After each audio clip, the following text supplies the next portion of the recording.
What's your hourly rate? Now we're recording. Welcome to the Into the Green podcast, Tim. Now, introductions, mate. Tim The Lawnmower Man, what is your real name? Where do you come from? What do you do? I'll just throw a few questions at you straight away and you can give us a spiel. You get higher marks than Luke Smith because every time he's had me on his podcast, he just has me on and starts talking as if people know who I am, which I'm sure some people do or whatever, but there would be a lot of people that don't. But my name is Tim. Surprise, surprise. Oh my God! I mow the odd lawn. That's awesome. That's mad. So what? People would know you from your massive channel. It's grown over. How long have you been doing it for now? I think I started in 2020. It's been such a blur that it feels like a minute ago, but it feels like a lifetime ago. But I think I started the videos in 2020. Nice. How'd they kick off? Like, was it something that you've always wanted to do, or was it something that just came to you one day? No. I didn't even have.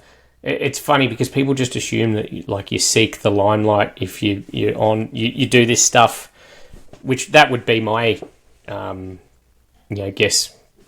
That's what I would think. If I saw someone doing what I was doing, I'd be like, oh, they just love to see themselves on anything. But I had a fake Facebook profile. I used Facebook for my news and watching the footy results or whatever, and I never posted anything.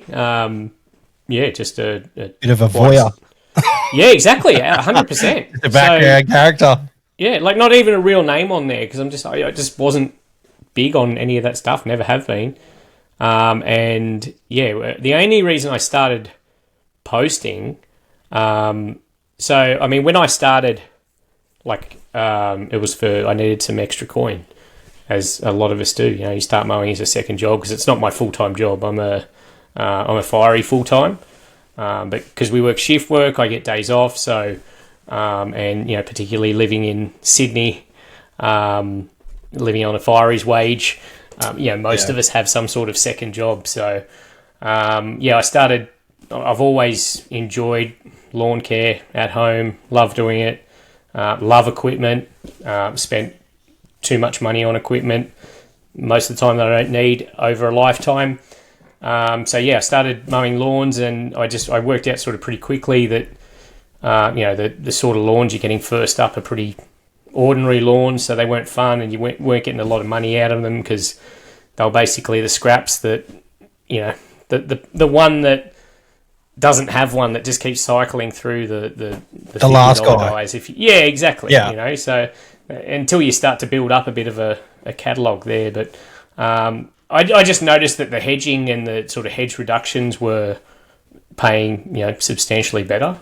Yeah. And I thought, I'll try and... I wasn't trying to be a, manicure hedges or anything, but I just... In terms of, hedge reductions, I always noticed that not a lot of people seem to want to do them, and they paid much better. There was all right money to be made there. And I just thought instead of static before and after photos... I've always liked the tech and computers and all that sort of stuff, and had GoPros and nothing to film because nothing about me is all that interesting. I thought I'll just film one of these. What was that? Strap them to your chest for the firefighting. No. I don't know how well that'd go down. All for purposes. I think some people do, but I just have no desire to be doing any of that sort of stuff. You get criticised for doing mowing online, so I'm sure your technique firefighting would be picked to pieces. But I thought I'd make just a video to send to potential clients of like a time lapse. I just thought, that might be interesting. So I did that, and no one watched them. I put it on YouTube just to host it on there, not expecting anyone to watch it, and no one did, which was great. And then I'd just done a couple of them, and just because I like playing with the computers and the editing and that, I just took it along to one of sort of overgrown lawns and just did this really harsh video of it. The GoPro was sitting on the windowsill, and on a ladder that I had there, and just all that sort of stuff. And slapped it together, put it out, and again, nothing happened. And then just all of a sudden, a few weeks later, like my phone was just going bing, because I used to have the notifications on at that point. It bing, people are commenting, subscribing, and I'm like, why are people watching this? And I worked out people like watching overgrown lawns put back in place. But mate, there was nothing amazing about the video. Nothing amazing about the video at all. Yeah, I reckon the timing that you got in, like everything, like from pressure cleaning, washing cars, just time lapses of everything. And I'm a victim. I'm a victim of that algorithm. So I know what exactly drew people to your videos.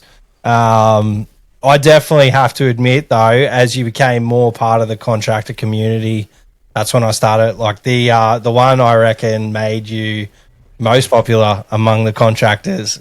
Which one do you think I'm thinking of? Oh, when the mower man arrives, I assume. You fucking got it in one. So how many hits did that get? It would be... I don't know, man. I still see it posted now and again. People are like, oh, look what I just found. I'm like, fuck. That's from like 2 years ago, but I'll watch it again. It's funny when people do that, and then you're like, oh, that was 2 houses ago. Does it pop up? Like, does it pop up again? Like, now. if someone posts it or like reshares it, do you start seeing, I'll just say financial benefit from that? No, God. No, if someone else posts your stuff anyway, you don't get any. Even if they reshare it from your page? Reshares will help on cool. Facebook, but nothing on Instagram or TikTok or anything.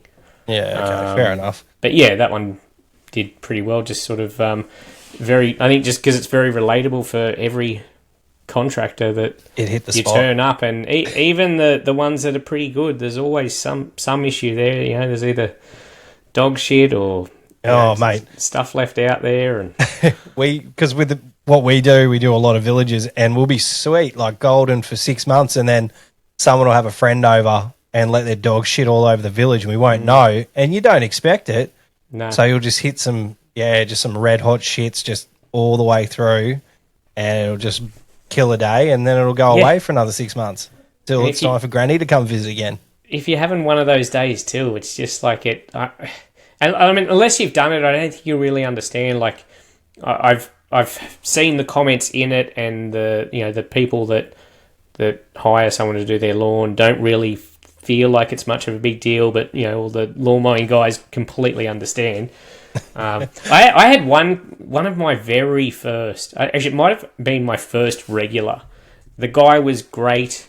The yard was okay. He was a good payer, paid fair and everything, but there was a section out the back, and they had a very large dog, and every time I went there, just multiple, and it was just the way. Yeah, you just end up resenting them for it. Yeah, 100%. As soon as you start resenting someone for doing the work for them, it's really not an enjoyable place to be. That's why when everybody I have so many people reach out and ask me about, pricing villages or pricing lawns, their first acreages, blah, blah, blah. But at the end of the day, my last comment is always, make sure you charge something that'll make you smile on the way out the door, because you don't want to hate a job just to get it. But I'm sure it's pretty cool that you basically went through the same induction that every lawnie goes through, the dog shit yards that are full of toys and full of fucking random stuff. Well, I said to my wife today, I was driving around with her, we had a few, things we had to do, and I said to her just out of the blue, I was like, I wonder what the fucking craziest thing that Tim's ever found is. Because I've found some gnarly shit, and I don't do the stuff that you're doing. So what is the craziest thing you've ever found? Nothing really that crazy, man. I really? Say that, but I don't know. It's like, I'm sure there are some things, but it's all so fast, and probably gets fucking I'm not trying to sound like a wanker, but I've got so much going on that my head's always just spinning that I can't remember. This podcast, I stood you up the other night, like I've been stood up. totally unintentionally. I felt like an absolute asshole. Dude, I totally get it, man. Look, our schedule is crazy. Yours is crazy. It's the reason that Ben and I don't do the podcast anymore. Yeah. It's because life is just mental.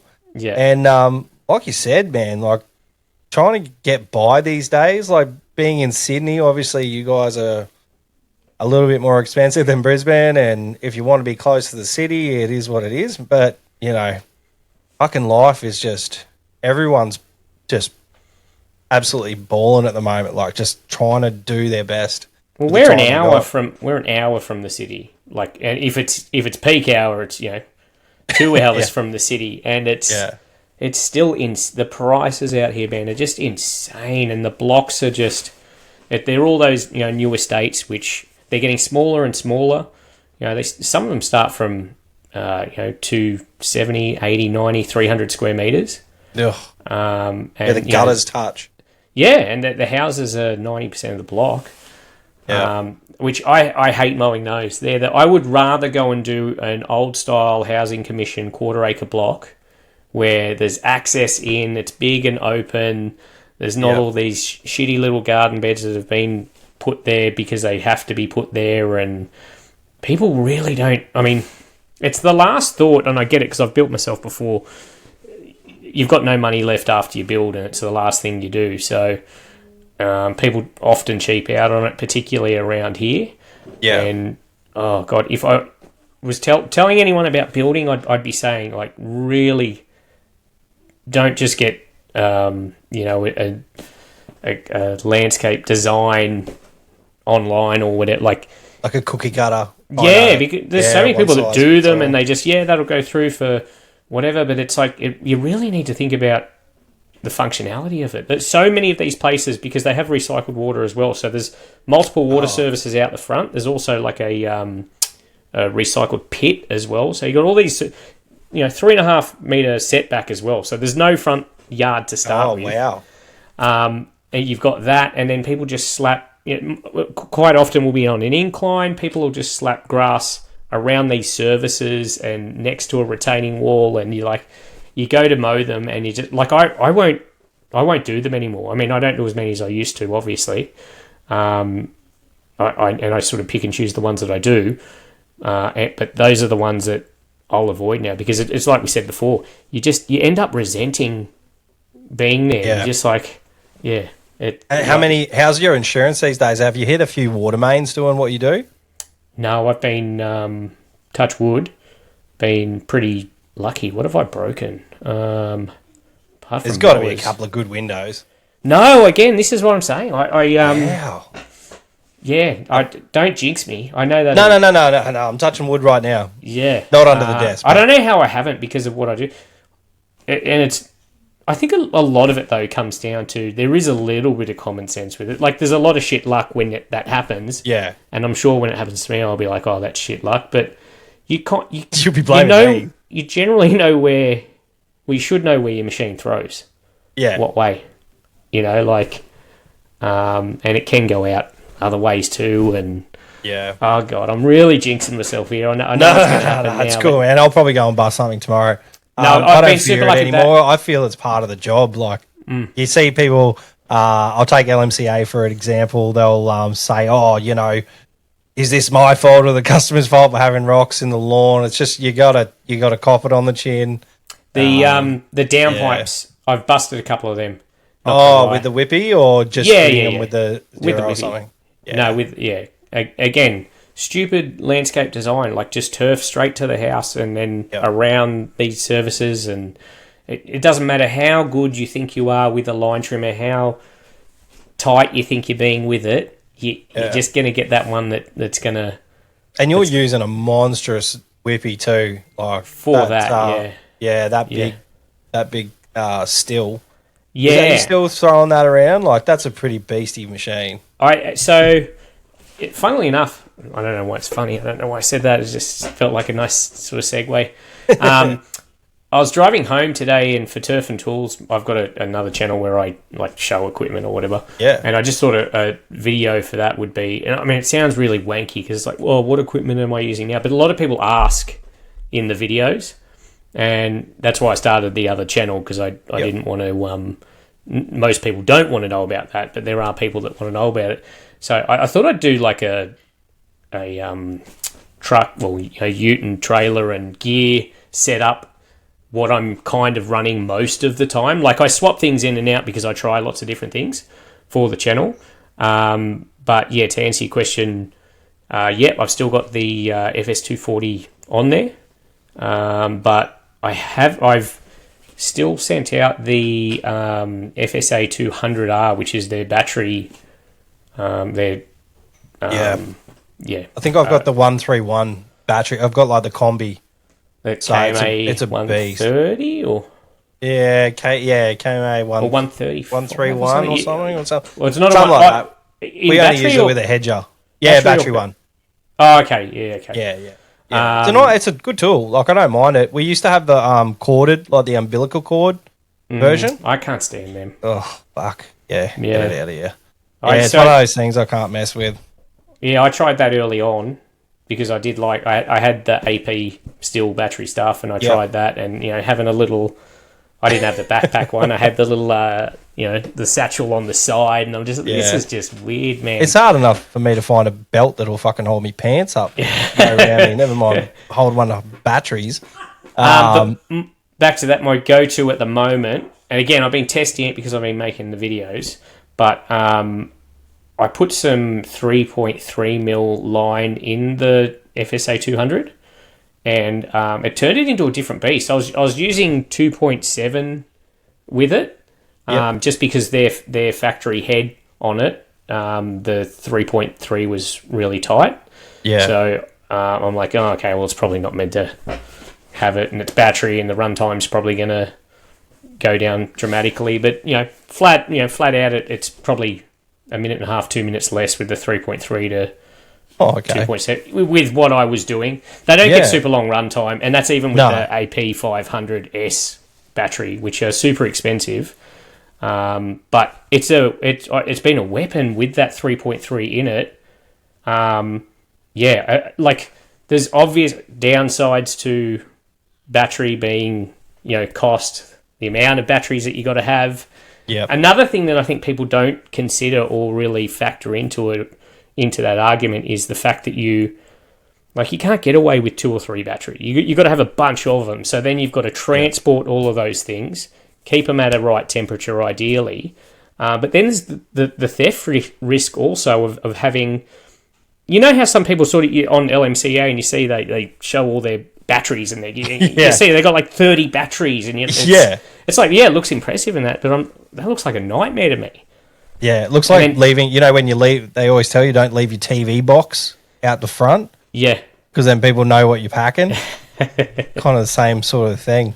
No, I totally agree with you. Like, we use specific tools with batteries. We only really use hedges and blowers.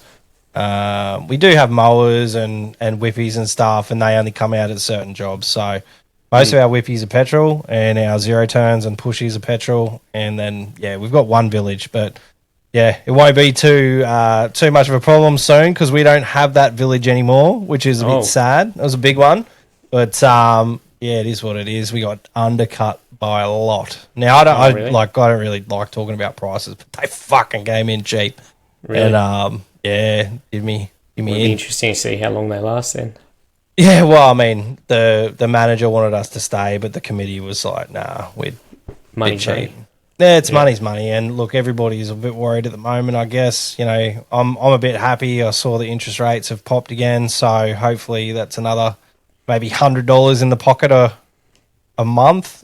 But I mean, it's better in my pocket than someone else's, especially a bank.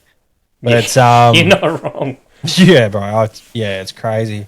But no, you were talking about house prices. Like, we're probably maybe 45 minutes out from the city, and even around here, it's pretty gnarly. Like, we fucking just had a house sold around the corner, and it went for like 1.3. And I'm kind of like in Brisbane, out in the sticks. Like, our suburb is quite far out, so can't wait to see our evaluation next month on realestate.com. I might have to upgrade. Might have to get some acreage of my own. or just borrow some more, mate. Use that equity. Yeah, why not? Fuck it. Just pull it out. Yeah. I mean, we just got a quote for our driveway, and that's I think I don't really want to part with that much cash. Concrete, or what are you doing? So it's going to be exposed salt and pepper. So okay. Yeah, it's big, man. It's how many square meters? I think it's something like 26 or 27, something like that. Square meter. Oh no, way more. 46. Sorry. Okay. I literally got a pad done that size out the front of my shed. Oh, true. Just concrete though. Yeah. Okay. Yeah. Well, that's what I wanted, but apparently that's not pretty enough for my wife. So looks like shed, fucking 35. 35 how much is that? How much is that a square? I don't know. We got a rough quote, so 35. They come back with a rough quote, and we've accepted, and we're gonna just get them to do up like an itemized.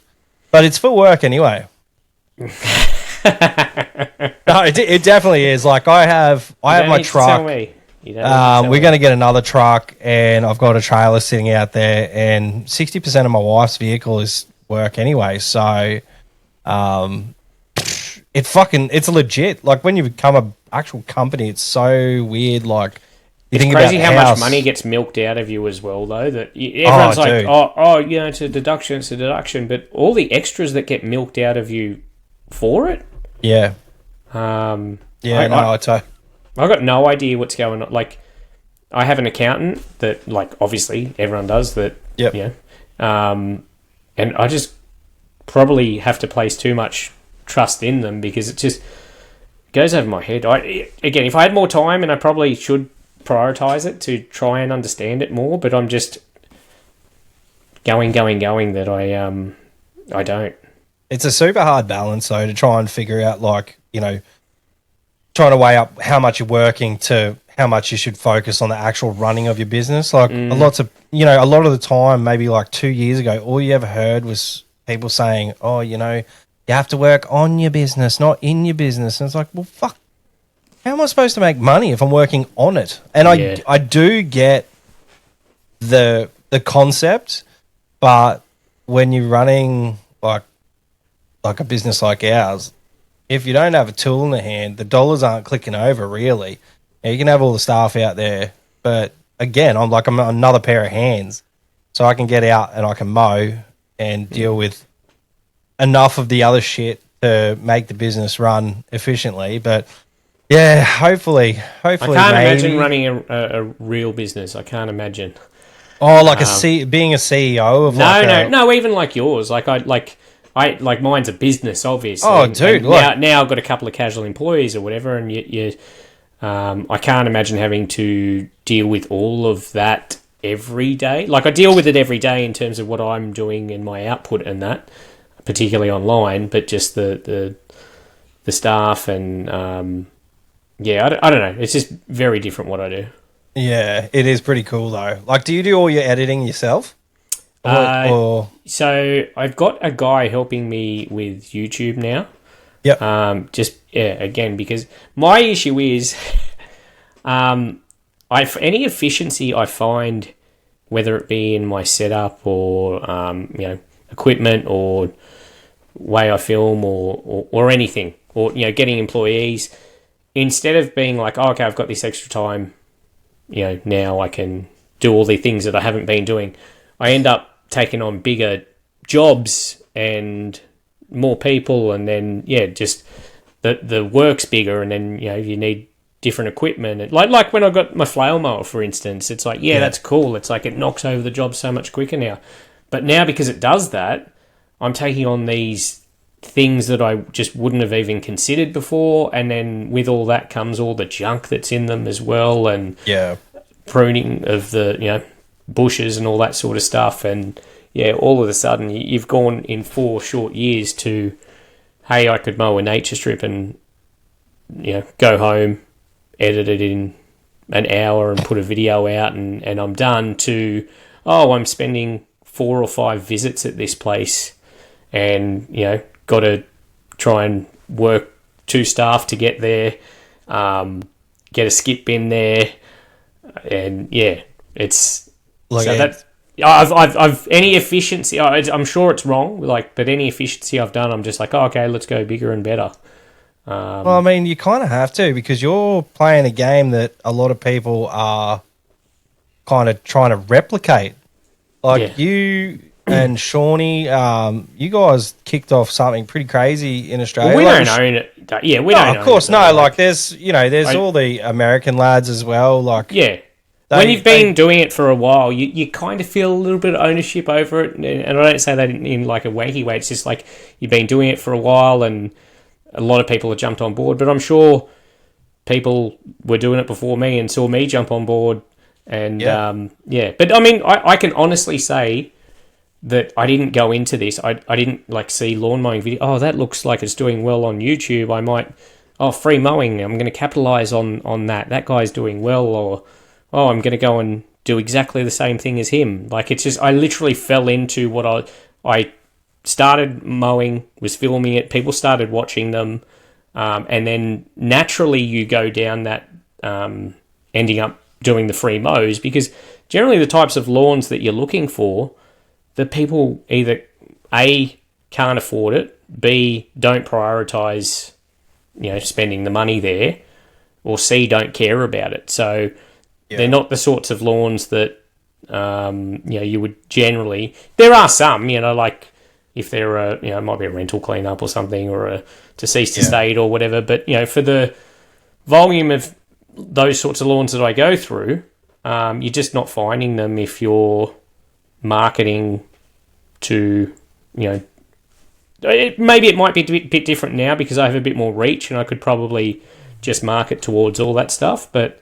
that's how you naturally end up going down. You're just like, oh, okay, I need videos. It's like, okay, I'll just take the punt on doing this for free and hopefully the back end works out. And at the start, it's pretty scary, because I remember the first time I did it, and like I was, just through decisions of my own in life, financially was not... I was just... that's why I was mowing. I was trying to get extra money. So I remember the first time I did it, I said to the late, like... it was just a driveway or something, and I said, if you just give me $20 or whatever for cover fuel or whatever, and I'll do that. And so I did the job, and then, got time. I didn't even ask her in the end. I'm like, why am I asking this bird for $20? Like, she's living like this, doing hard like that. I need the coin or whatever, but it's like, I don't need it that bad. What's fucked, and which is kind of cooking underneath my hat, is the fact that you're doing an amazing job to start off with, being a firefighter. Like, that's a super noble thing that you're doing. Well, some people call me a hero. Oh, fuck it, I'll call you a hero. No. That's the title of this podcast. BJ interviews Australia's biggest hero. But it's the same, before you go on, that's the same sort of thing, though, firefighting. Though. Like, it's a job that bucket loads of people do. We get paid to do it. There's downsides to it. Obviously, there's exposure and all that sort of stuff. Yeah. But it's also a cool job. We get to go and hang out with our mates for 24 hours and, Yeah, the fact that you're not able to do that and have, no financial issues. That's... I mean, I don't want to sound poor. No, but like, it's the same with police, fireys. I think that, and nurses and the likes. Like, I think a lot of the the service industry is underappreciated, especially when it comes to the pocket. Well, I guess it's that volume of workers that are in it. It's coming out of the public purse. It's never going to be... There's upsides to having a government job. Obviously, you've got a bit more job security there. Like, we went through COVID, and where a lot of people were, genuinely struggling, or businesses closing. We had jobs, and we could still work. We got to turn up to work, and we as fireys had it easier, obviously, than the nurses and the coppers that were having to do the dirty work or whatever. It's like anything. There's good and bad about it. That's something. Who doesn't want more pay? But exactly, yeah. That's something I'm trying to. My wife and I talk to Chloe, our eldest daughter. your first job's probably going to be shit. You're probably not going to love it. Like it's something you're going to have to work towards if there's actually a passion you have. Like, was that something that you wanted to do since a kid? Like, is that like, no, Daddy, I want to be a firefighter? No, you probably won't know this, but I started out of school. You do schoolies up there, don't you? Yeah, obviously. That's where schoolies is. Schoolies. I'm 40 though, so schoolies back then was a lot different. Apparently, schoolies is just a bust now. We had the Gold Coast just down the road. I didn't get that experience because I was loved up. I was with my girlfriend, and we just went away for a couple of weeks. And then, we went away for a few days or whatever, and I came back and started work at my first job, which was at motor auctions, just as a shit kicker, basically, there, and worked my way up. And I did that for 15 years, and oh wow, had part of the business, like work. You look like you're about 26. Oh please, I'm feeling very tired, but. I feel flogged out. I feel the last 5 years has been like hard on me. Yeah, dude. Just it has taken a little bit of a toll, but I did 15 years doing that, and just being in the motor industry, and people come in every day, and every day everyone walks in and look at you as a piece of shit, and you're trying to just tell them you're not a scumbag trying to rip them off or whatever, and just 15 years of that just got grating to the point where, like, it wasn't my personality either. Like, I was buying and selling cars, and it just, like, I can do anything out of necessity. I feel like I'm very average at lots of things. Like, I don't excel at anything, but I feel like out of necessity I can just sort of get by with things. Yep. So I did that, and just out of necessity got by for 15 years and thought that's what I was going to retire doing. And then, I had my daughter, and I got sick of working 6 days a week for 15 years. And, I was looking at options, and I don't even know how it came up, but I just thought, I'll give this a crack. And I kind of won the lotto, got in first try, which was, I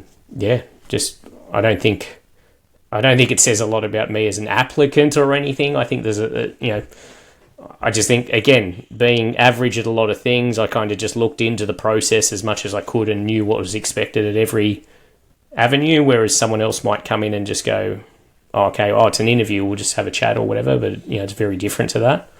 Yeah. That's how I got into that. It wasn't like I would, as an 8-year-old, was going to fire stations and... Yeah. No, nothing like that. Taking special rides in the truck and all that something else stuff. I kind of fell into. It's pretty cool though, like how life kind of. I mean, I'm kind of the same. Like, this industry wasn't even. Obviously, I know Ben from being family and stuff, and we were friends from high school. But it wasn't until a fucking drunk driver hit me head on, and I sort of had like a. It's like a midlife cry. Not even, I don't know, man. I got pretty messed up. So after my accident, it was pretty bad. And how old were you? I was probably about, I think it was 2014. So I was like 20, maybe like 24, 25, something like that. Yeah, I don't even remember. But like there were kids involved, and it was fucked. It kind of messed with my head a bit. And obviously they were just like, back then they were just like, oh, you have pain? Here. Have some oxycodone and some whatever else you want. Like, here's a shopping bag full. So, it took me a bit to realise, like, it was becoming a bit of a problem, and just got off it. And then, I got demoted at work because I couldn't do the hours I used to do, and it was a shit company, and loved the people, terrible company. And then, it just sort of went, no, fuck it. Like, maybe I'll just start doing some lawns. After I get paid out from the insurance, I have a little bit of financial freedom. Once Shine lawyers took their share, I had a little bit of financial freedom. A lot less than I thought I would, but we made it work, and started the business. First 3 years, like with most businesses, was fucking rocky as, and then it sort of took off from there. And obviously it just grew into what it is now, and TBL probably wouldn't be the same without LMCA. And I'm very lucky, like very, very lucky with Ben and Tyson and another bloke, Shorey. Sort of, I can get advice I could get advice at the time when I needed it. And then, just again, the expo stuff, everything happened with Ella, and then, just I fell into that as well, just as something to keep my mind busy. And then it just keeps growing and growing. And I think that's when good stuff happens, though, when you just kind of fall into it, but just go with it. It's very easy it's not forced. But it's easy to fall into something and just go, oh, no, this is a bit out of my territory. I'll just back off, which, for me, that's all the stuff. Everything that I've done that has, sort of yielded a good result for me, like personally or financially or whatever, has just been, I've been out of my comfort zone. It hasn't been what you would think you would be doing. It's literally just, getting yourself out there, feeling uncomfortable. Generally, I feel good things happen after that. Totally agree, dude. Like I am just like a big fat bearded tattooed fucking dude, and find myself, when we went to the US and stuff, I found myself talking to these guys who are part owners of multi-million-dollar companies making weapons for the US military and making just random shit. And I was just like chatting to them at a dinner, or I talked to CEOs and general managers and stuff in our industry over here in Australia. I'm like, who am I? Like, what is going on? I still pinch myself because it's weird. Like, the more that you talk to people, like very smart people, like Baz from Ego or Paul Sheehan, Duncan Russell, and they all have something different that sort of gets stuck to you, I think. And it kind of makes you a different person, seeing and talking to different people. I don't know if that's the way you found, because I know you would talk to a shitload of brands, and a lot of brands would be reaching out to you, or I hope they are anyway. It's that whole thing is a really weird, I don't know, it kind of feels like an out-of-body experience to me a lot of the time, because, like I'm it's, you don't want to, it'd be very easy to think you're something special or whatever, because, these people are emailing you, oh, can you use this, have a go at this, or, come to Freddie's place for a day or whatever. Yeah. That was a good day, wasn't it? It was a really good day. Thanks to Freddie Fitler for hosting us there, and Makita. Holy jeez, there was a few beers swung around that day. That was just a Makita sort of demo day or whatever, and it was their spring launch. We actually just got confirmation that Makita are coming to the show. They're coming big too. So I sound like I'm doing a read. I'm wearing the jumper that the free merch I got. Is that the yeah? I mean, dude, I'm repping. I'm always Is your cupboard just chock-a-block full of different jumpers, shirts? There's a bit. I don't. Hats? No, I've got a micro head, so I've got to have like a child size hat. So I kind of get Benny V head. I kind of get devastated if someone sends me a hat. And I'm like, oh, that looks cool, but I'm like, no, it's not going to fit my youth size hat. But no, it feels like very out of body to me, because it's always been my dream to try all that stuff. The amount of money just for my home lawn that I'd spent on, like my first cylinder mower was a Mowmaster. Oh wow! So you just went straight to the top shelf. Yeah, and this is like pre the whole Scott Bonner thing and all of that. Like, I wanted the best cylinder mower for home or whatever, and I got the residential 18-inch one, and it was just absolute overkill for my lawn. Like, I had no idea. But I mean, they are an awesome machine. They really are. I've just bought a Scarifier from them. Oh, did you? Just, at the worst time of year, like right after I don't need it, but I just thought I'd get it ready for next year, because I'll have a lot to do here next year, and could definitely put it to use. But like, I've spent money on that stuff. I had a Swardman. I don't know if you know them. They're another cylinder mower. Yep. I bought one. Like, that's where I burnt my money. I wasn't. I didn't drink. I don't smoke. I don't gamble. So that's where I used to burn my money. That was my hobby. It's and not I've a learned lot bad of meat. not a bad one to So have. now to be able to do it kind of like as a second job or whatever, and talk to people about it. Like I love when I pull up and a contractor says hi or something, and you get talking about gear or whatever, and like I could do that all day, and it's not like I feel like I have expert knowledge or anything. I'm just like your average sort of user, and I like trying the stuff and learning the what's different about them.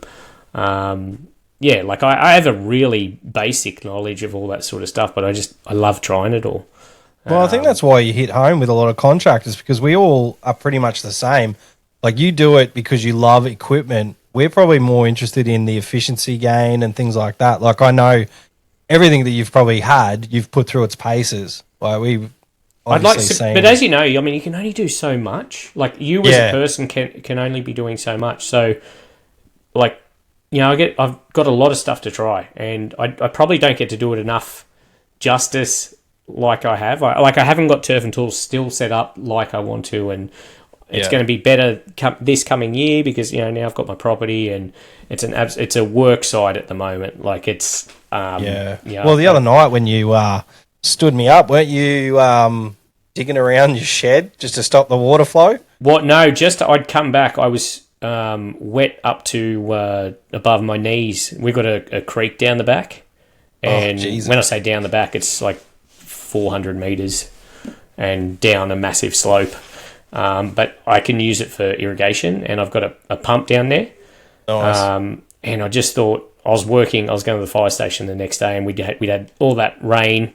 I checked earlier in the day, and I'm like, it's not up that high. I was surprised, but at like 8:30 or whenever, just before you called me, I'm like, I'll just scoot down there, and I'm going down with a torch. I've got to go through bush and down this track, and there's water just rushing down, and it was kind of cool. But anyway, I got down there, and the pump was kind of somewhat underwater, so then had to drag that out. Wasn't all that 400 fun. meters though. 400 meters, depending on which, what the land looks like, isn't that far. No, well, the 200 of it is flat, and then it just drops off into like rocky bush dropping down about 40 meter drop, roughly. That's awesome, man. Is that your sort of your dream was always to find something like acreage? No, not at all. That's true. Yeah, like my is this a property you were? Has Tim the Lawn Man bought this property as a tax write-off? Oh, you know what? I kind of thought that would be the thing, but then again, talking to my accountant, they're like, no, like if you claim that, then you're gonna have to pay capital gains when you. Yeah. I'm like, oh shit. Yeah, I know. I'm like, they got you. Oh, I had these dreams. You've just ruined them. You thought you were going to get a little bit ahead? Oh, no. No, we'll fuck you later. Yeah, so, no, it totally, absolutely was not on my radar. My dream was to, funnily enough, and I just think through mowing has just turned me off them, was to build in one of those estates, which I did, on a 450 square metre block, and built the house, and I went through a divorce at the time and then moved on, and but then well, in another house in that same area, and then just got sick of living on top of people, and I can understand why it suits a lot of people, and depending on where you are at in life, like acreage doesn't make sense for a lot of people. Like it's a hell of a lot of work, but I'm lucky that my hobby and my online job kind of is looking after this place. You know what I mean? So it's like I can, 100%. And again, I film so much stuff that I haven't had time to edit that I would love to do, and projects that I will have on here and stuff. But yeah, like when you can get to a point where you can kind of mow your lawn and put out a video and hopefully make a tiny bit of money on that. It's like who wouldn't want to get paid to mow their own lawn? Well, there's a ton of home lawnies that I fucked up, and I thought they were contractors, and I didn't realise that they were just cutting their own lawn over and over and over again. And I was just like, How big is your property, and how many angles can you get that camera to make it look different? I get jealous of them sometimes. Yeah, because content-wise, because you're like, yeah, for me, obviously Turf and Tools now different, and this property I can just go out and do whatever. But for the Fremo Fridays and those grown cleanups, it's like I got to drive half an hour to an hour to this place, work there all day, film, sweat, and your day's gone. Whereas they go out and set up a camera and mow, and it's it's done. all done. Yeah, It's like an actual weekend. They can shoot like 5 or 6 different videos from edging to mowing to cleaning down their equipment. But the trade-off is that's obviously got to get monotonous, and it's like how you got to try and reinvent the wheel every time, which some of those guys do really well with it. I follow a lot of them, and that's how I met Karthik actually. Oh, true. Oh, well, yeah, he's one. Like he has a mint lawn. He's been super busy with work at the moment, so I was going to say I don't think it's in the mint category at the moment, but he'll come back next season, I'm sure. It's sad sometimes when you drive past this absolute stunner of a property over and over and over again, and then it either gets sold or someone just doesn't have the time to maintain it, and just see it and you're like, oh, that's not good. I hope they're okay. Yeah, you just miss it because like I'm in Queensland. I don't know what it's like in Sydney or Melbourne, but I know WA are just used to seeing cylinder mowing everywhere. We have the odd one or two around here. There's a few people like Conrad from Volt Mowing that specialise in it, and there's a few more. But yeah, like it's more like a homeowners thing up here. If from my perspective, anyway, I don't really see people really rocking cylinder mowers that often. MG up here from. Are you talking about as contractors, you mean, or? Yeah, as contractors, homeowners. Like homeowners. Same all over thing the place, here. Yeah. That's what blew me when I went over to see Luke for his podcast. Well, at least it wasn't Luke that blew you. Wait, he flew me over at least, mate. You're like, oh no, we'll just do a video call. Rough. You didn't stand him up, so I know that's He was delusional. I think he thought I was a draw card for his event. I'm like, man, it's not. I don't think you understand. It's not going to get bums on seat. He's like, no, it'd be great to have you over here. I'm like, I'll come, but I'm telling you, I'm not a draw card for your event. But went over and had a bit of fun. But that blew me away, the amount of cylinder mowing over there. That's pretty cool. I've been to Western Australia, but only as a kid, so like I'd love to go back over there. And there's a few guys like Humongous and obviously Luke, and there's a few more over there that are cool as shit. So I'd love to catch up. Like, I think that's where my passion is. Like obviously I love mowing and stuff like that, but I love to party, man. And I don't like mean as in like, if I can get the dingers out and, just like socialising. Yeah, I just love to actually like look over and see everyone having a good time and know like, I created this situation. So that's why I'm so passionate about the expo now, because I've got a taste for it. And it's just going to be something that I think I'm just going to grow come more this and year. more. I haven't been. There's every time there's some sort of expo or whatever, I've been trying to get over to the States for like the last 3-4 years, and I'm like, I should go over, I should just do it. But again, I'm just that busy, and then it comes up and it's 2 weeks away, and I'm like, I haven't done anything, and another year goes. I'm surprised the brand hasn't given you the offer, and maybe. Well, I think it's different in that. Well, I'm not like a brand ambassador for anyone, like intentionally, because I started the Turf and Tools thing, and I'm like, I want to try everything. Like I'm sure if I pushed for it, I could probably be the brand ambassador for something. Maybe I don't know, but I didn't want to do that because again, I just have that passion for trying all that sort of stuff. And I don't know. It just being locked into.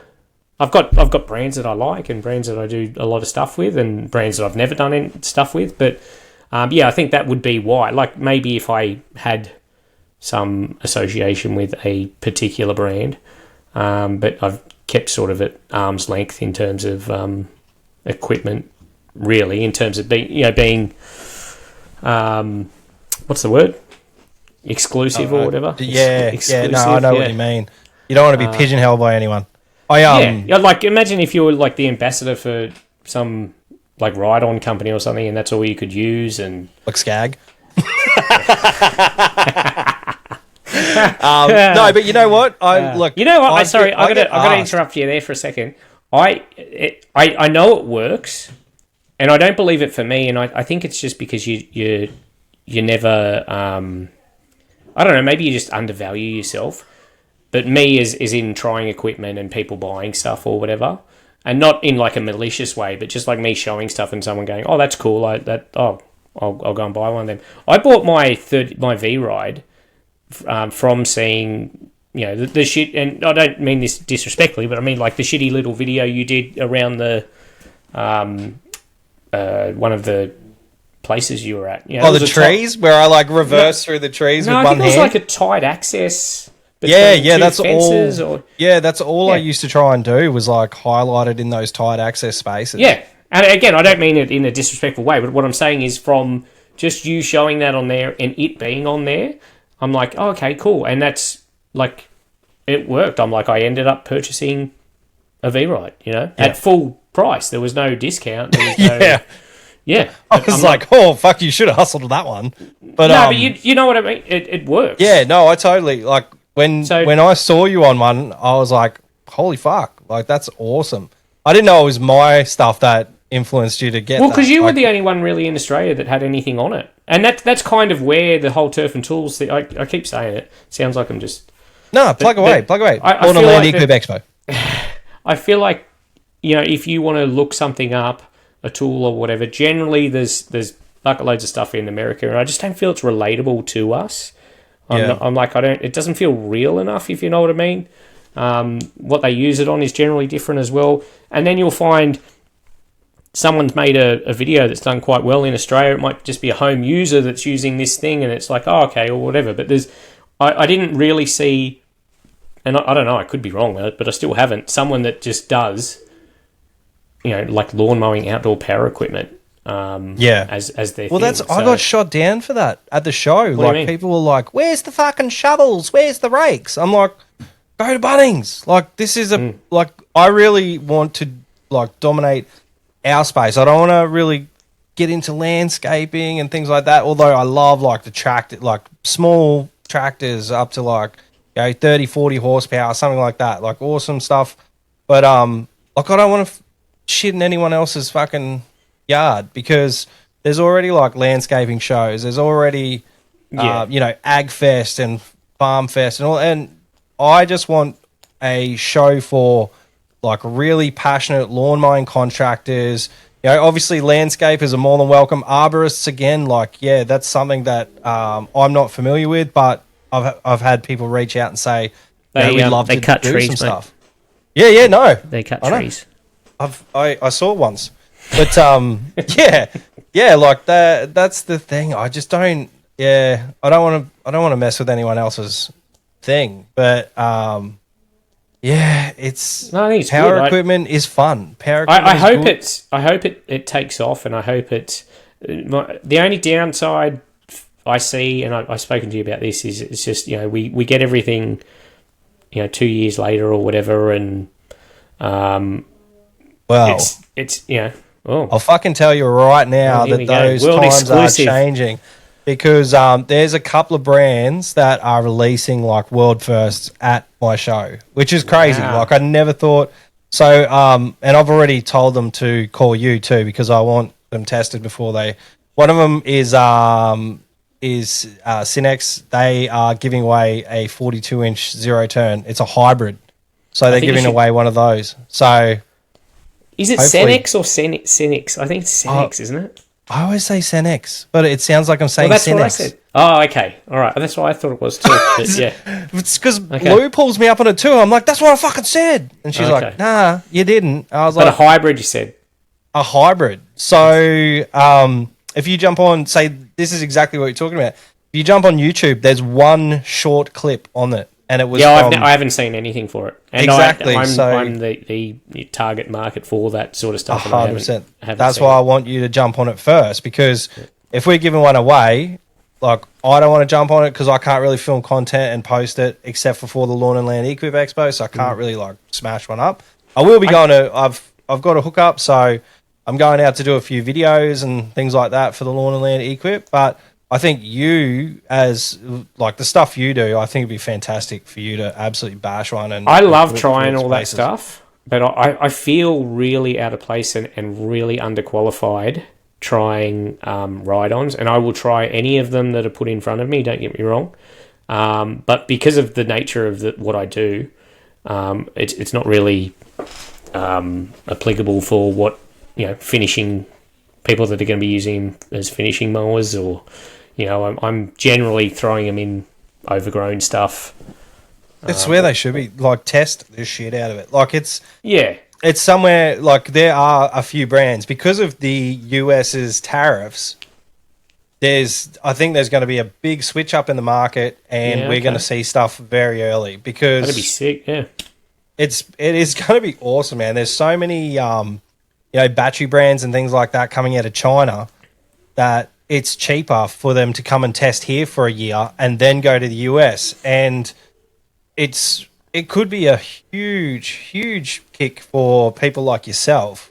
And I hope that people come to you because you're the OG channel in Australia for testing. We're making that assumption. I haven't verified that as a. But there's other pages. There's a lot of pages that do tools and stuff. Yeah, they do tools, but you're Tim the Lawnmower Man. Like, people know you for lawn and garden maintenance. So like everyone sees, Aussie Tour Review.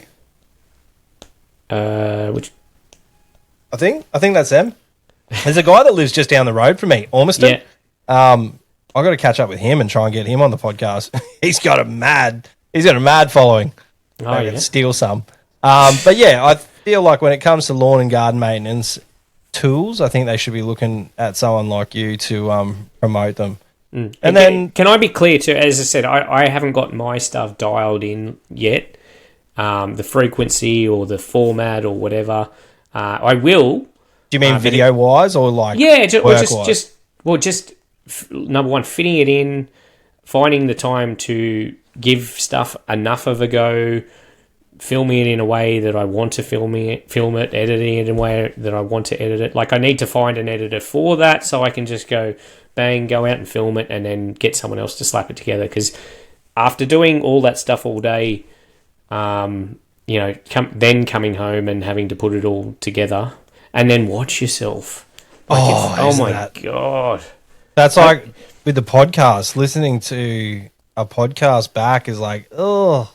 Well, I did it for a tiny bit, and I didn't do it. How many episodes did you punch out? Oh, not many. We, I don't know, it might have been 25 or 30 or something. It was, and then Karthik just went away and then came back and was busy, and I wanted to do it in a way, if we do bring it back, I say podcast, but it was literally it was kind of just like a value add and a way for me to get my thoughts out and just talk to someone else, because I was talking to Karthik about all that stuff anyway. So I just thought, let's just give this a crack. Whatever. Like, we're like, no one's going to watch it, no one's going to listen, which, it was low. I don't even know the numbers, but we really didn't invest any,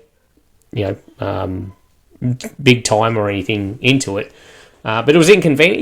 You know what it's like. It's crazy. Like, we've been in. Karthik had to come here from his place, and then because it's not a money maker or anything, he's like he's doing it for the love, driving out here and then hanging out here for an hour, trying to fit it in with my 8-day roster on top of everything else.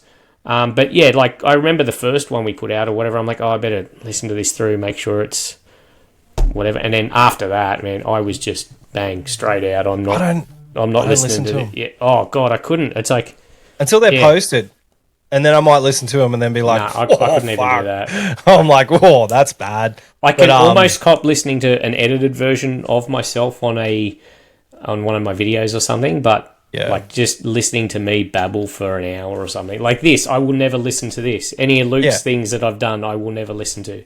That's podcast. I said I'd never do a podcast, like, as in even just be on one. Yeah. And I feel bad because, the first person to hit me up for it was Gary. Of course he would. Those He was- fucking yeah. guys are... And asked me Luke multiple. and Gary are on the ball. No, but Gary asked me first. And asked me Oh. multiple times, and I was like, yeah, maybe. I didn't want to do them, like. And then, Yeah. but then Luke just pestered me enough, and then he just got me at a weak moment once when I'm just like, all right, okay, let's. And we did that, and then now I've done yours, and I still haven't done Gary, so I feel like, Oh, Gary. yeah. Oh my God. It's nothing personal, Gary. No. It's all about timing too. Like, I was just lucky enough to be having a chat with you about something else, and yeah, someone else. Current events. But I was just like, "Oi, what are you doing later?" Bit of a put on my moves, put on my sexy voice, and got you in. It's no, I totally agree. Like, that's why I don't feel like I'm trying not to do an interview. I just want to have a chat. Like, I just. Yeah. I love the content that you put out. All the stuff you do is awesome. The equipment that you use, like, I obviously love that you roll around on a Skag a lot of the time. That fucking flail mower that you throw around is an absolute weapon. And I know that a lot of people, and you gave me the contacts for them, so potentially, hopefully, I'll talk to them in the next day or two and see if I can get them across the line. Yeah, but they've got more than just that flail mower with their gear, yeah. It's They've got like a ride-on version of it. They got so much stuff, which is Then they've got their version of the what's it, the Razorback. That same. Yep. They've got a Sherpa. Yeah, there's a few. There's a few here. out there. There's Auric. There's like Auric. There's the. Did you speak to Auric? Yes. Yeah. So fuck, I don't know. Even know. Yeah, I was just gonna say we probably can. Yeah, there's a few things there I can't really talk about. Yeah. See, it's good. We can just do these little things like, you know too. But yeah, there's a few exciting things happening in the industry. I'm very, as I say, most episodes, I'm very privileged to actually be able to talk to people, and they know that I'm going to keep things in confidence until I'm allowed to spit them out. Mm-hmm. But yeah, that's man. It's one thing Gary got me on. He went down to Melbourne and he actually got to hang out with Duncan and do a podcast in the Skag factory. Same with Luke.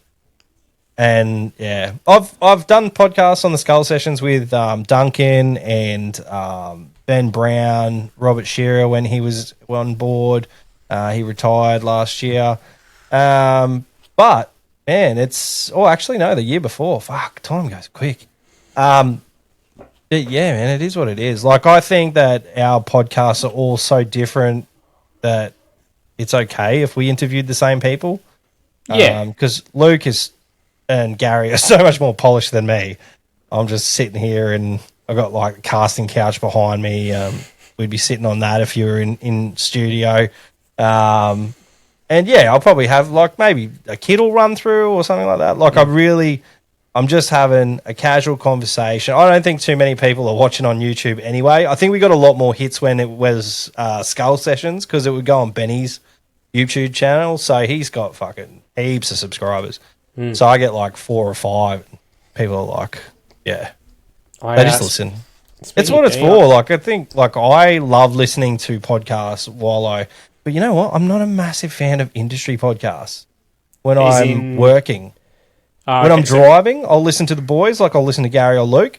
Yeah. When I'm working, I'll listen to funny shit like, Alpha Blokes or Proper Two Yarn or something like that. Like a more, I don't know, something a bit funnier.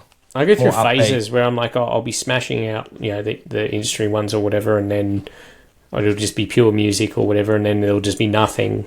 Really? I don't know if I could do nothing. I fucking flip out when my... Well, just because there's so much between the filming and now having 2 guys there as well, it's kind of hard to zone out and just put your headphones in and go to work. Like, I'm forever pulling them out, trying to... And, well, the other thing, not wearing a mask as well kind of makes it hard to communicate. Yeah, so you're losing, your hearing, as well as, people not being able to see your lips move. It kind of makes it... So Claritime is actually one of your sponsors, is that right? Yeah, they were for last year. Yeah, I think we might be doing some more stuff with them. That's yeah. awesome. I think it was a weird one. It came about. I think I was just a really lots of dry grass clippings, and it was just looked like hay fever central. And we call it grass bukkake. Someone tagged them in it, and they were just like, "Oh, we should do something." And I was like, "Oh, sure, why not?" Yeah, that's awesome. I like doing those things where it's not. They were good about it because it wasn't invasive. Some sponsored stuff, and I'm like, no one gets it right. You do your best. You don't want to, quote unquote, sell out or whatever. Like you want to be able to get paid and get everything done, and be able to keep doing things and do bigger and better things. Yep. But at the same time, well, for me anyway, like I still want people to, like, I know what people watch my videos for. Yeah. So if I turned it into just all sort of brand deals or something, and I've done some recently, but I'm very strict on the format that I do them in, where, I don't know, you may or may not have seen any of them, but I'll still have the satisfying transformation video, and then I'm just doing the voiceover and talking about whatever it is in a more natural way as well. So it's like the audience is still getting really what they want to see, and maybe just a different angle and a product being involved in that sort of way. Like they're like, you got to think smarter about those things too. Like I'm struggling. I'll be the first one to admit, with marketing the show. Marketing myself or the podcast is like pretty easy, but marketing the show is a struggle because it's something that hasn't happened yet. And it's not like we'll get to a certain point. We've got to a point where we're like, we've cut off marketing, kind of. So we kind of like, if you don't get in before this time, you might miss out on the marketing, which is bullshit. We'll accept people up to the day before. But it's hard. Like I can put up like, oh, this person's coming to the show. This person's coming to the show. This week, I've literally just started sending out emails saying, hey, I want to promote your brand better. Can I please get on your marketing list? It's like what you'd send to a dealer, can you send to me as well? So I can repost that and give like a little blurb about, you're coming to the show. This is what you'll bring. This is what your, place in the industry is. Like, this is where you'll kind of get a bit more traction, because I can repost everyone's stories and all that sort of shit, but it disappears in 24 hours. I need I need content that sticks. And video, unfortunately, last year, video. What's that? You need video. I know, and you know what, mate? I can talk on a podcast all day long. I can talk to people, but when I see myself on a video, kind of like when you're saying like you don't like the sound of your voice, sort of thing. Mate, I'll sit here with a promotional video for the Lawn and Land Equip Expo.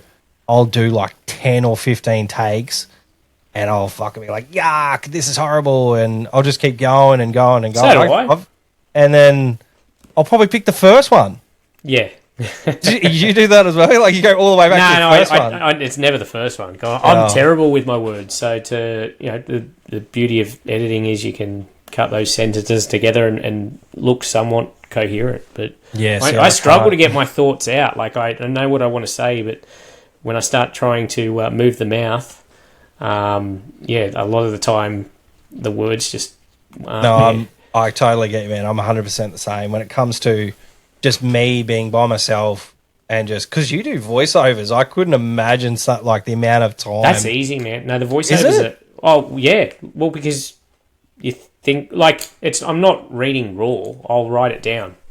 Okay. It'll just on my notes. I'll be bang, bang, bang, bang, bang, and it's like say that. But I feel, I don't know. To me, when I hear them, I feel like it sounds more natural than just me reading off a page or what. They sound 100% natural. They sound like I feel like just the more you do anything, the more you do of it, the better you get at doing it. I guess. And again, I still don't think I'm good at it, but I just know that I showed the guys at work my first video I spoke in, because my first videos didn't have me talking or anything, no intros, no whatever, and Oh my God, it's such a cringe fest. Because it was, we go past the place all the time. And true. I do that, because it's in our area. And I do this bit now where we drive past it all the time. And it was the first video on YouTube that I got with over 1 million views. So every time we go past, I'm like, oh, did I tell you guys about the time I did that place? It's the first video I got over 1 million views. And yeah, it's they. Have you been back there? Is that something you'll do? Like, no. Is it? I've been back to some places. That is one I would not go back to. It was. No, not because of the people or anything. That was an air tasker job. That was pre-Fremo Fridays. That was, yeah. Nice. On the have you met? You would have met some interesting people. Yeah. You know, like it's. I feel. No, I mean, like I say that, but it's the stigma of. I don't know if you know Sydney or Mount Druitt or. I've seen, I know of it, well, but I mean, it's like an that's... area with, there's a lot of housing commission there, and it's out west, and I've seen other creators, one in particular saying it's like the mean streets or whatever, and it's like, I go out there every week, and the people I meet out there, I mean, it's hard to meet someone when you're doing what you're doing and offering free service. People aren't really going to give you a hard time or whatever, but I've never had an issue out there. Everyone's been friendly enough. I had once. It's funny because you see so many of those faked interactions where the neighbour called the police on me, or I fucking mate, and I don't know who feeds into that shit. Like there's a lot of people, women from the age of women and men. Is there? Yeah, so we've seen a few, and my wife read out some comments, and it seemed to be the majority were women from. I know what you're talking about, but that's on a specific platform as well. Oh, okay, fair enough. But in general, you'll find the more vocal people in the comments are very emotional and potentially, gullible or whatever. And I fall into it sometimes too, where I make these things, I'm like, oh, that's funny, that'll be funny as, and I do it. But I do it in a bit of a deadpan way, just the way that my humour is. Yeah. And people are taking it seriously. Yeah. I did this thing on night mowing. I don't even know why that came up. Someone was commenting something. It's probably because the Milwaukee has fucking headlights on it. Yeah. I can't remember why it came up, but then I made it into a bit, did a couple of videos, and had the ego out here, you know, and the missus filming me at 9 o'clock at night, and I got people go, oh, you wouldn't do that in my backyard. You'd be, to me, it's just like a clear piss take, and the things that I was saying in the video, I'm like, I can't believe that people are taking this as serious, and you look at your titles, and most of the time my titles are just a piss take, or people take stuff absolutely literally online. It's hard. Some of the comments that you see are I think I've hurt cringy. I think I've hurt myself marketing wise, because I am just jokey and I don't take it too seriously, and I'm like, I've written 2,000 video titles, so I'm like how many times can you reinvent it? So I'm like, oh, okay, I'm like, if that sounds funny or a random thing to do, I'll type that, there's nothing malicious about it. I'm just like, oh, that sounds funny, and then people are taking it seriously or getting offended, or whereas if I just purely leaned into the, hey guys, we're here, we're helping the community for this person, and I'm putting my arm around you right now, and come out here and here's $20. If I just purely leaned into that, I would have, quadrupled the amount of views and followers or whatever, and but it's just, I just can't do it, man. I can't do it. And I'm not saying that I am perfect, and I've done everything that, I look back on some of the videos that I've done and I'm like, that I probably shouldn't have shown that footage in that way of that person. And again, not maliciously, but I'm just like looking back on it, I'm like, because you know how the audience is going to react. I love it too. So do you genuinely cold call? Like, do you just knock on people's doors? Rarely now. I love to, and I would when love you to. first started, was it more of a thing that was... Yeah, absolutely. Yeah, just go and find an overgrown lawn and knock on the door and, hey. Yeah, nice. But you wouldn't have to do that. I get so many suggestions. I get way more suggestions than I can ever do. And I feel really shitty about it because most of the time you got to say no.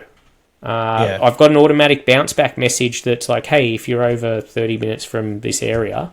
Because 30 minutes from this area, every time they look it up at night, and it's like, oh yeah, it's only 42 minutes, and it's like, yeah, that's at 9:30 on a Tuesday night. If I leave when I have to leave, it's going to take me an hour and a quarter to get there, and then I've got to come back, and I don't have full days either because I've got to do school pickup. Yeah. So I've got to go out in the morning. I've also got to pick up Greg from the station. I've got him for a certain amount of time. And people don't understand. Some people get offended by that.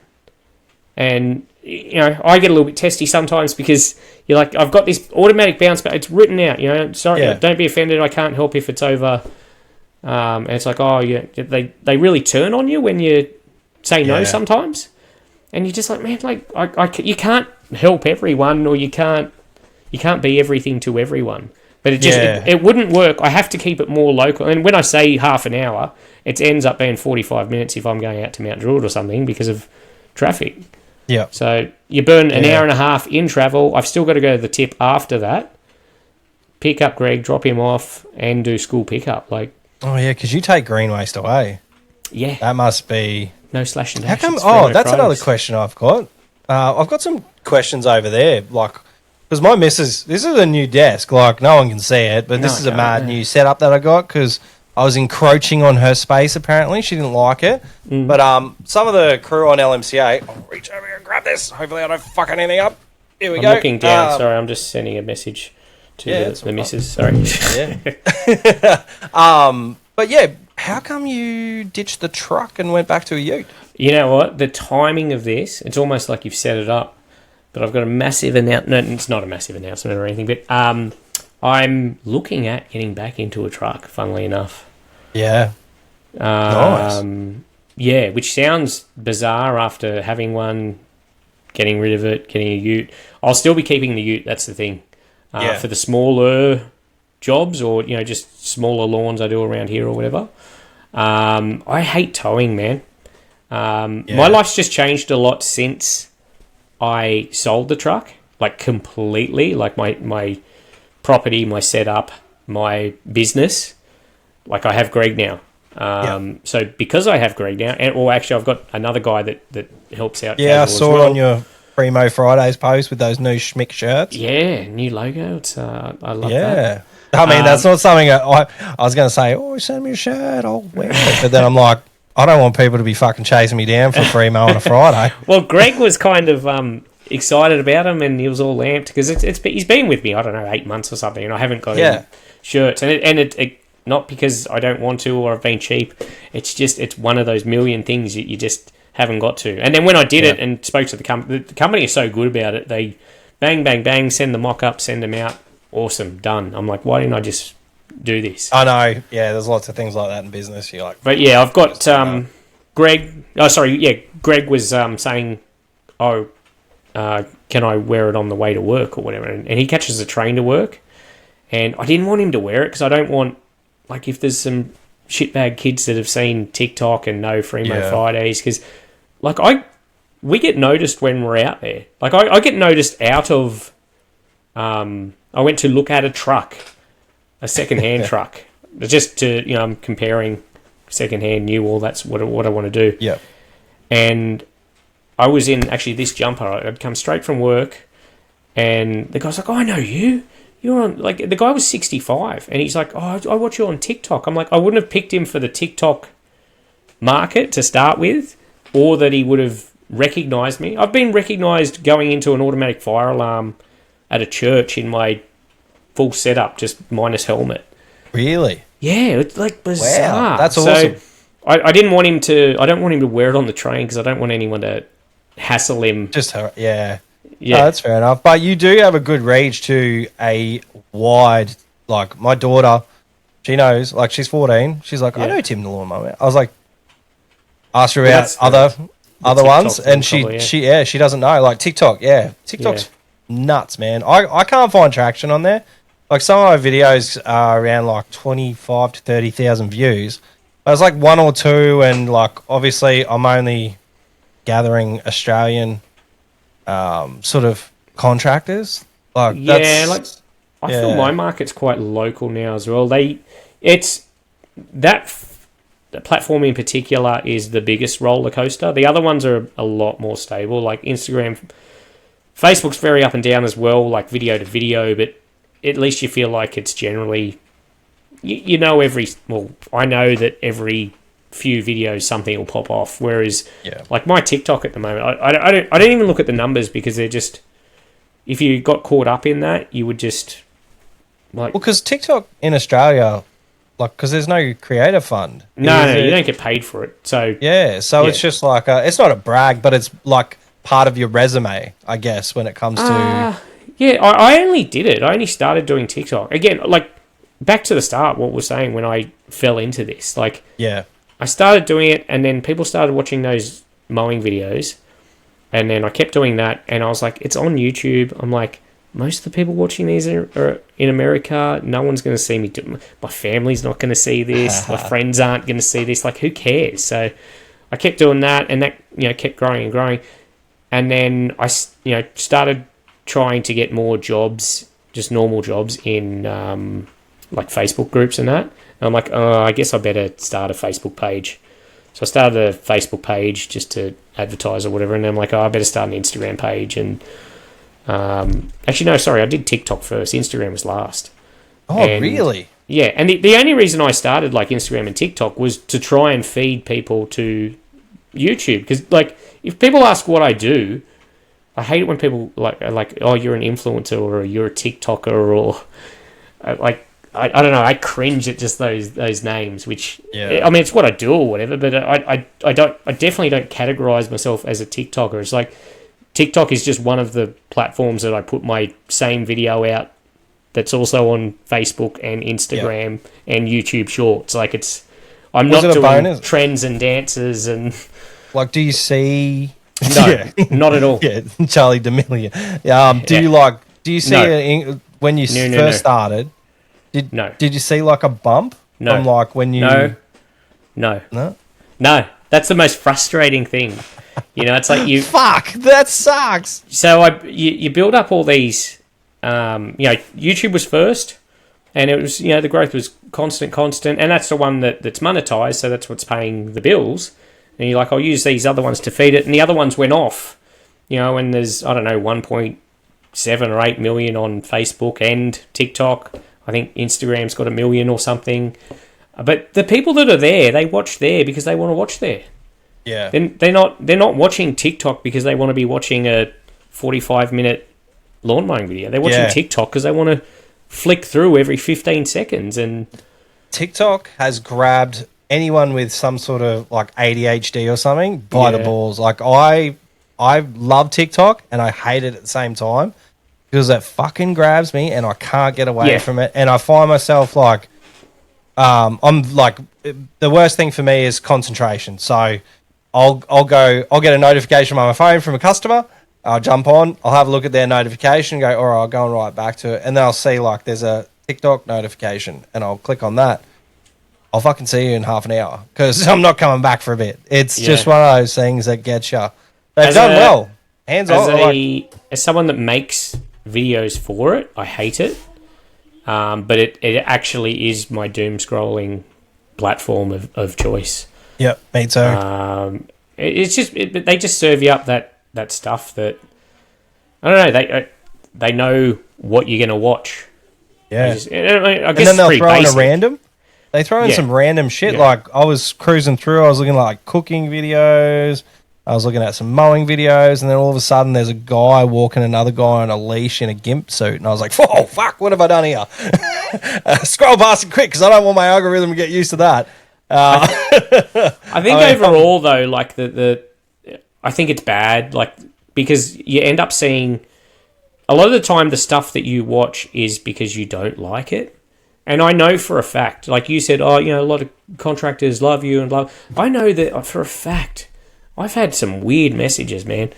And people that get offended about, again, jokes that I've done or whatever, that I'm like, oh, that's funny. And someone's like, oh, you used to be serious or whatever. I'm like, no, I've always been like this. This is just what I do. And people get offended. But I'm sure there's a lot of people that watch me because they don't like me. Yeah. And like there's people that I'm not fond of that I'll be scrolling through and you're watching it just because you don't agree with something, and like I'm definitely not one of those people that are going to comment on it or whatever. But I'll just I'm not a commenter. Yeah, it's cool. Yeah, hate watching is crazy. Yeah. My wife, unfortunately, is in a completely different algorithm. Like there's a TikToker in America who's unfortunately her little boy drowned in their pool, and like my wife was watching her as an influencer. She would do like get ready with me, and so was my daughter.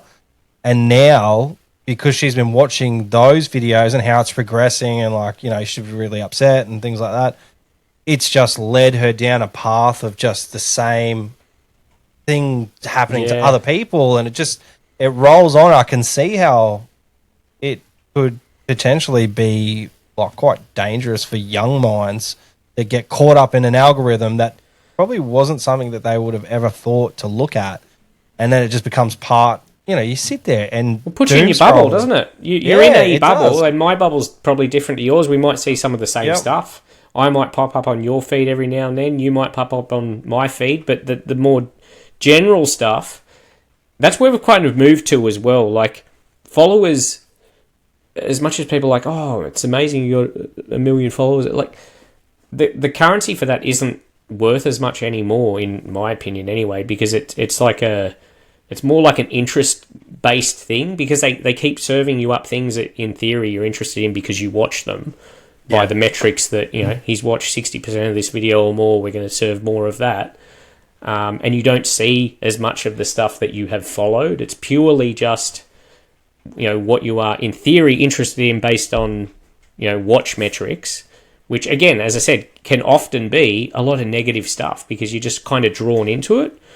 Yeah.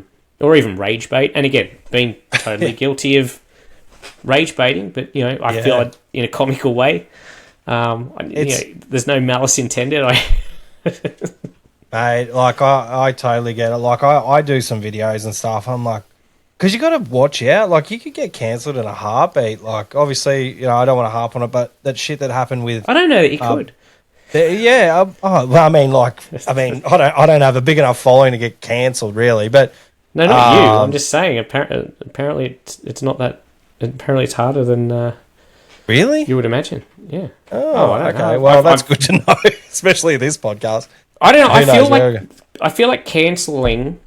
It's like the flavour of the minute. It's like if you're getting cancelled this week, someone is next week. It's like people feed off that as well. That is something that people watch and enjoy. The downfall of people, and there's a new person every week. Yeah. I mean, I don't know how much you see or whatever on there, but there is a new person getting cancelled every week for whatever reason, and I don't know. If I ever got cancelled, I just keep posting, man. It's like... You'll come out the other side. Yeah, like, because surely it can't be because of something extremely malicious I've done or whatever. I don't know. Well, I wonder if they find... Like, there probably is, like, some people who maybe intentionally, like, bait people and build a following that way, just of haters. Yeah, like there are accounts of people that are just super critical of people and kind of initiate the cancelling, and then it's a feeding frenzy until the next person. It's almost like people get off on it and then they get over it and it's someone else. But yeah, I don't know. What about copycats? Copycats would be fucked in your line of work. Yeah, again, it's hard because it's like you don't own mowing you don't own filming yourself mowing. Yeah, but you see, because if someone from America takes your content and builds their own page on your content... sorry, you mean just like direct rip-off? Yeah, like proper... literal yeah, of the like video. Okay, yeah, proper pinching and that's then they make money off it because for some reason. It's not even that. It's more I see it a lot on Facebook because Facebook's not too bad at it. If you've ever shared on your stories or on Instagram or something, one of my videos, and there's been a takedown notice or something, I get like 100 of them a day, these notifications of people that have uploaded these videos, and they're just new accounts. They just upload batches of your videos. Really? So because of that, I've got to go click, and then every now and then I get one it's just someone that's like shared what I'm doing, and yeah. It's not Fred from down the road. But then it's so hard to undo as well. Like, because there's so many. Anyway, the process is very convoluted, but it's kind of good in a way because when I upload a video to Facebook, it goes basically in a library and, I've uploaded it first. So then if there's a match to it, I can take down the other ones. TikTok is a pain in the bum because you have to fill out a form. You have to copy the link from your video, copy their video, and often there'll be 20, 30, 40 of these videos on a page, and you're like, I haven't got time for that, man. I haven't got the concentration to sit down and do that. So there could be a lot of that on there. I noticed recently there were quite a few just using the videos to get monetized and like a following and monetized, and then they just overnight turn to like AI generated clickbait articles, which do extremely well on Facebook because of that audience. I thought you were going to say AI generated porn. Well, actually, I have had that as well. I've had some lady messaging me saying, "Oh, there's porn on your account," blah blah, and sends it to me, and it's my name, and it's come up in her stories, and it's. Someone's just stripped you down. You're taking Leroy on. No, it's not even me. It's just I know, yeah. And I'm like, I can't do anything about it. I don't know. You report it and nothing happens. I mean, it's getting to that time. Like, you can't tell like what is going on sometimes with AI shit. Yeah. Like, well, the new I don't mess with. I only just got ChatGPT on my phone, and I was like, I didn't know what to do with it. I didn't know you could put pictures in it and videos and clips and like, I still am unsure if I want to actually use it. I'm like, apparently I do the wrong thing though, because I'm like, when I first was playing with it, I said thank you, like I was talking to someone, and my wife was like, "Do you know how much money that costs them every year?" It's costing water, you know. Really? Yeah. Water? Well, because to cool all the computing, apparently that's where I don't know. Yeah, no. But sorry. What I was saying before, they build a following, turn it into clickbait articles, monetized, but still retain my name. So it looks like I'm putting out these garbage clickbait, rage bait articles. And I'm like, oh God! And Joe Rogan is a lizard person. But like there's some people looking at that are like, oh, this guy's, doing this or whatever, and turned off me for whatever reason. Those are the only ones that annoy me. Like the other ones, it's like, well, what do you do? Yeah. With millions of people looking at your content, like there's gonna be people that are out there trying to, people scam old ladies. There'd be a lot of people. I had a guy yesterday. Really? Well, as far as you say, scamming old ladies.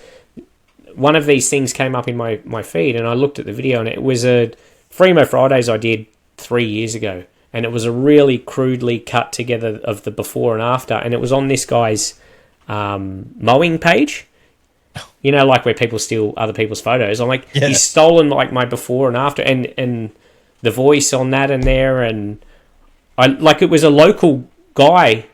I don't know exactly where he was. Like, he was advertising for whatever. Isn't it just easier to go out and mow than to jump on and edit someone? Like, if you get caught out, like, your name is pretty much mud in the industry. I guess he's not. He doesn't care. I did take the screenshot, but I'm sure he just. I'm sure he's probably just started. I actually tried to ring him, just to go, hey, just curious. Like, I'm not that precious about my videos that it's like, but it's just that I don't like the idea. It feels a little dirty, just someone using your work to sell their product, which might be garbage. Yeah. But yeah, he didn't answer. I commented on the video and he blocked me, and then I just sent him a text message just to let him know that I can take it down. There's no issue there, but I'm just curious why you would be using someone else's work and passing it off as your own. Yeah, it's pretty crazy, man. I could only imagine the amount of time you have to spend on social media platforms just to make sure that you're not getting ripped off or portrayed in the wrong way. I can't. That's the thing. It's one of those long list of things that every now and then I'll go through the Facebook ones and I'll lose 45 minutes of just mindless clicking. Yeah. Issue takedown notice. Issue takedown notice. Issue, and I'm like, how am I burning my time doing this just so someone doesn't get the wrong idea about me? Like, yeah. I couldn't imagine, dude. There's lots of positives. Don't get me wrong. Oh yeah. I could imagine. There's heaps of positives, but fuck that.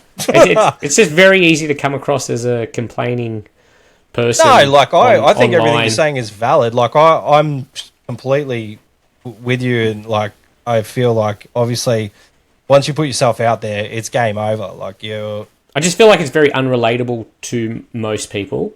And a lot of these things, it will be trivial to people, and it's like, who cares? And like, really, in the scheme of things, it is. But I don't know. You kind of, what I like about being able to put videos out myself is, and why I didn't like coming on things like this, you can put out what you want. You're controlling what you put out. It's in your little garden, and it's there, and you've got control over it. And if something goes wrong with it, you can pull it off. You know what I mean? Like, we'll take it down. Just stop giving me fucking lead-ins. You've got control. But then when someone else is just randomly posting your stuff, like, you just, I don't know, maybe I'm just a control freak. Well, not maybe, I am, but it's probably a good thing when it comes to content creation. Like, if it's all about control. Like, you have to make sure that it goes out at the right time. Because I know by doing I don't do that. Oh, you just post whenever you can? Yeah. Oh, wow. See, I'm not that good. I have to I have to pinpoint when it's like high traffic and all that shit. God, I wouldn't even bother, man. Again, that's just, maybe you should be, I don't know, but I'm like, I just don't want to be losing sleep over that sort of stuff. There's so many other things. I would more stress to just get the video out and start working on the next one to make sure that one gets done than worrying about, when should I be posting it? It's like, if you put out enough stuff and it's okay, people will watch it. Like, we're not born entertainers online. Like, you look at the people that are doing it. Like, it's and some of the random shit you watch. Yeah, but I mean, I'm even talking about in our niche. It's like, there's nothing special about me. There's nothing special about other people that do what I do. Like, we are just basic people that are just prepared to put videos of ourselves online and do that over and over and over and over, and eventually people see them and all of a sudden think that and it's the same, like, when I see people, you're like, oh, okay, that's a well-known person because you see them online. It's like, it's just that sort of belief because you keep putting yourself in front of people. It's all a lie. Oh man, I've kept you for a long time. I'm going to throw these questions at you, and then I've got one call in this week, and we'll just get through it because I will say that I hate myself after these chats because I find, because I live and breathe this stuff like every day. I start waffling about all of this stuff and just sort of word spewing about it because generally, you dabble in it, obviously, so you kind of know. So as soon as you start talking to someone that dabbles in it, you kind of start word vomiting. I had it. Yeah, but that's Lawns like in good nick. if we were having beers, this is exactly the conversations we'd be having. So, but my point is that I feel like most of the audience isn't. I don't think it's of interest to most of the audience. Like. I feel dirty, like when you've gone to a party and you're having a chat with someone and you kind of walk away from it and you're like, oh man, I just spoke about myself so much. You feel but that's what this is about. Like I called you, so like to Yeah. find out more about what you do behind the scenes, what's in it for the future. People have got questions. Like, people want to know what Fair enough. Just to be it clear, I takes feel to dirty. do what you do. Oh, that's all right. Just to be clear. If you need someone to come down and wash your back, I'll do that later. So we got a couple of questions. They're not hard ones, but one is to do with your firefighting career. So Simon Turjahajala, I have no idea how to. We could just call him Turtle. He said, "What do you do when you get a battery fire from OPE or inverters in your car or trailer? Like, what's the best way to deal with that?" Copious amounts of water and cooling. They just take a lot to put out. Yeah. So it's not like the different types of extinguishers. No one should be packing anything special. It's just water. No, yeah. You're not going to be able to put it out yourself.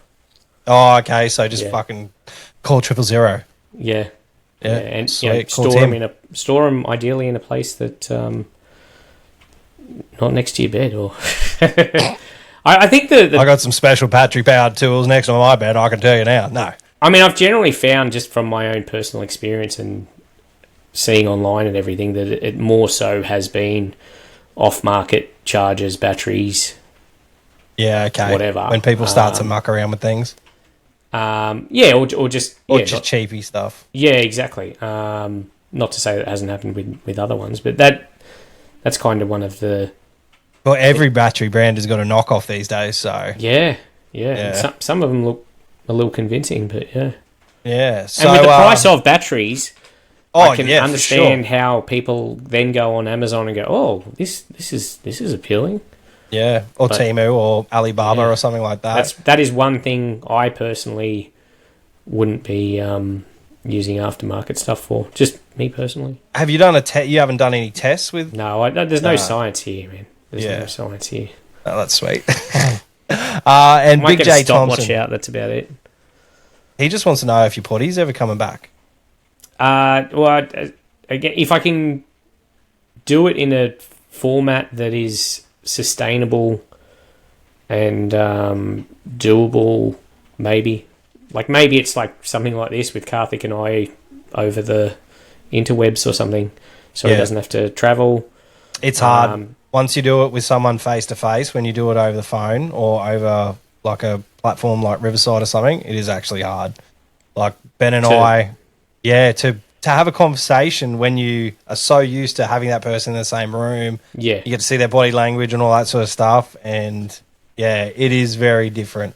I don't know. It's good for me because I talk to you on the phone anyway, so it's not like I get to see you that often. I've met you once in person, but we spoke on the phone a couple of times. Same with everyone that I've had on. I've spoke to them on the phone. So this is like the next step, and then the next step again is like embrace them. Well, it was funny when I did Luke's podcast a couple of times before I met him, and then like he picked me up from the airport, and I'm like, I feel like I know you. Yeah, you know? And literally just from a couple of calls and a couple of podcasts, it's kind of weird.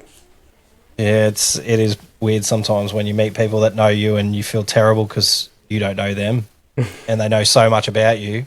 They know about all the stuff that happened to me behind the scenes with kids and everything. But yeah, it's a very, very, very odd one. But all right, we're at 1.38 hours. So I'll quickly do Lawny's Corner. We got one call in, and I'll have to dance the music in. What's Lawny's Corner? I got to be honest, I haven't heard your podcast. I will, hey, to be clear, I did say earlier that I go through these roller coasters of I'll be listening to the industry stuff, all full on, and then nothing, and then music.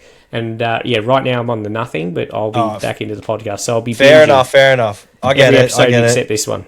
All right. So Lawny's Corner, I've basically got a call-in line where people can leave me up to 90-second voicemail. Oh, I like it. Yeah. So we've got one guy who called in last week called Prez, and then another call came in. I think I know who it is, and they call themselves Bobby Big Pickle. So I'll just crank the music. That's enough of that. So this is a number 2 from Bobby Big Pickle. Bobby Big Pickle calling in. Just sitting in my truck. contemplating what the fuck just happened. I was edging a beautiful property and walking back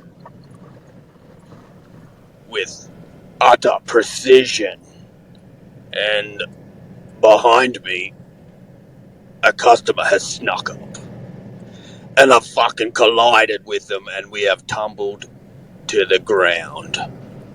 I've ended up on top of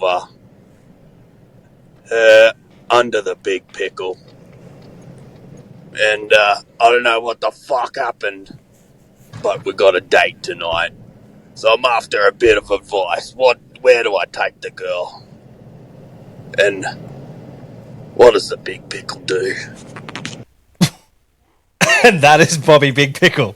Can I take it as a comment, not a question? Or Yes, I don't know. there was a lot going on there. I don't know. Wasn't It is a lot. It is a there? lot to handle. Maybe we just take it as where would I take a lady on a first date? Maybe. Is that what the question was? I guess so. Not to Bobby Big Pickle's house. I think he's just gonna keep calling in. He's gonna become a pest, I reckon. Oh god, you'd have to go to Sizzler, wouldn't you?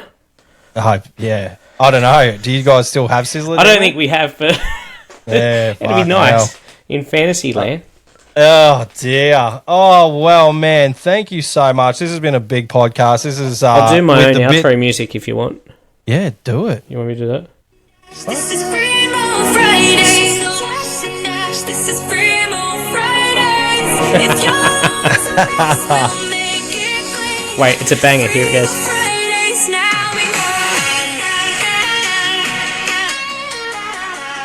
You've got your own track. No Doesn't wonder you get noticed. Doesn't everyone? Oh, I got the Beards. You know the band, the Beards? No. Well, you should get to know them. All right. If you don't have a beard, if your dad doesn't have a beard, he's got two mums. There you go. You got a bit of stubble going, so I guess you'll pass, mate. That's that's a day. No, I don't. It's not even really stubble. It's just pale skin. That's all. Yeah, you don't want to see what's under mine. But thank you, dude. No way. Very much Looking appreciate forward your to time. seeing you at the expo and man. meeting anyone that's going to be there. For sure. Yeah. All right, dude. Till next time. This Farewell. has been Into the Green with Tim, the Lawnmower Man. Oh, that's a nice outro. You like it? Yeah. Can I jump on here?